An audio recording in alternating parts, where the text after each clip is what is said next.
How do you get people to voluntarily give you authority over them? That's kind of a wild thing, right? Am I about to just drift off into some brainwashing techniques of how we can get people to magically, obey what you're saying? There are those things, right?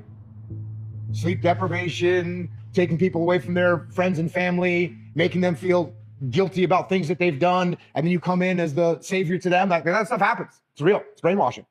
You can brainwash people and get authority over them. Obviously, that's not what we're doing here. There was Dave and I were on a podcast, and it was like, I think it was just an unraveling, or not an unraveling, it was a debrief podcast. And I posed this question kind of like, boom, I posed this question like, oh, if Dave called me right now and he really needs something from me, I would do it. And I was trying to think of like why we were talking about relationships. And what I realized is the actual reason why I would do something for Dave if he called me is because I care about him. Right? Like that's ultimately what it boils down to. If Leif calls me up and he's like, hey, Jocko, I need a bunch of money and I need, you need to drive to my house and bring a wheelbarrow, a shovel, and some duct tape. I'm like, cool, I'll be there in an hour. But why am I doing that? I'm not scared of him.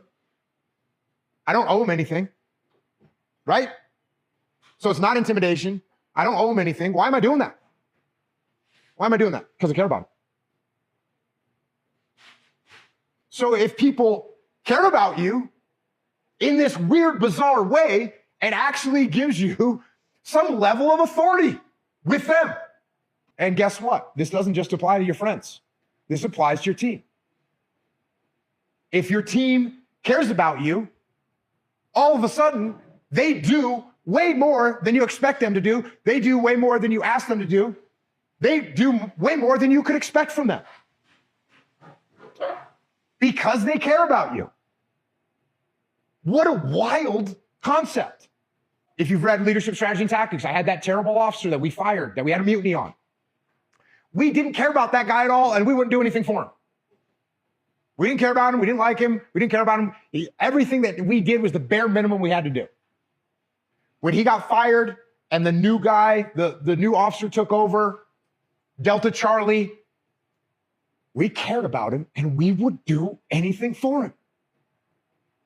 They both had the same rank. They both had the same position. So if we end up with a team where we all care about each other, all of a sudden we've got this mutually supporting unit, this true team that is truly working together to help each other out.